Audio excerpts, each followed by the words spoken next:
3 lockdowns. I will never forget. People always ask me why school lockdown stories feel so real, so personal. It's because when you're trapped in a place you were supposed to feel safe, fear sinks deeper than anywhere else. These are 3 lockdowns that happened at different points in my life. Different schools, different years, but they all left the same mark. It was a dull Friday afternoon in advanced math at Ridgeview High, 7th period. The kind of class where everyone's half asleep, counting down the minutes until freedom. Spring break was hours away, and even our teacher, Mr. Halvorsen, had clearly given up. Instead of lecturing, he pulled up a trivia site and started letting us shout answers. Logos, brands, pointless fun. I still remember my friend Lucas shouting Adidas and grinning like he'd won something important. That's when the intercom crackled to life. The vice principal's voice came through tight, rushed, wrong. This is not a drill. Initiate lockdown immediately. Mr. Halvorsen's face drained of color. He killed the lights and waved us into the far corner of the room. No jokes, no explanations. 2 minutes later, the familiar electrical hum of the building died. The power was gone. That's when we knew this was real. From somewhere down the hallway came screaming. Not yelling, not arroging, screaming raw and unfiltered, like someone tearing their throat apart. A couple of students started crying quietly. The screams got closer. Lockers rattled violently as someone slammed into them. I'll kill all of you. The voice echoed through the hallway, feral and unhinged. The banging reached our classroom door. A girl whispered no before breaking into sobs. The door shook, over and over. Open up! I remember thinking that if the door broke, that was it.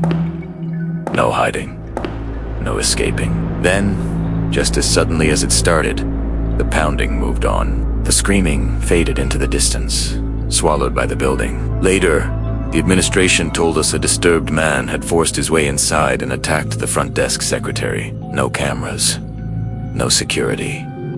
They never found him during the sweep. The worst part came weeks later. A night's janitor discovered the man asleep in a supply closet near the gym. According to rumors, a large revolver was tucked into his jacket pocket. When police arrived, he was gone. No one ever heard what happened to him. Sometimes, I still wonder if he's out there wandering hallways that smell like disinfectant and fear.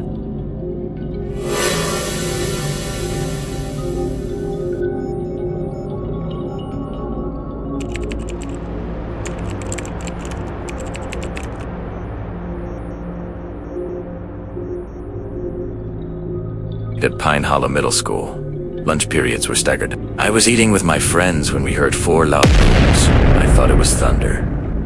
Everyone else started screaming. Campus monitors rushed us into the multi-purpose room, forcing students to abandon their lunches. The massive glass wall was quickly hidden behind heavy curtains. Adults stood at every exit, arms crossed, eyes sharp. My friend Evan asked one of the teachers what was happening. When he came back, his face was pale. He told us about a man who lived in the houses across the street, a man who had barricaded himself inside his home, threatening to kill police and himself if they tried to remove him. He'd been wandering near the school earlier that week, watching the kids. Later, we learned he was a registered sex offender. We were locked inside that room for over an hour. Afterward, my friend Mara told me something that still makes my skin crawl. The previous Halloween, she'd seen that same man standing at his window, carving words into the glass using his own blood. Don't come closer. I'll kill you. Everyone thought it was just a Halloween stunt. It wasn't.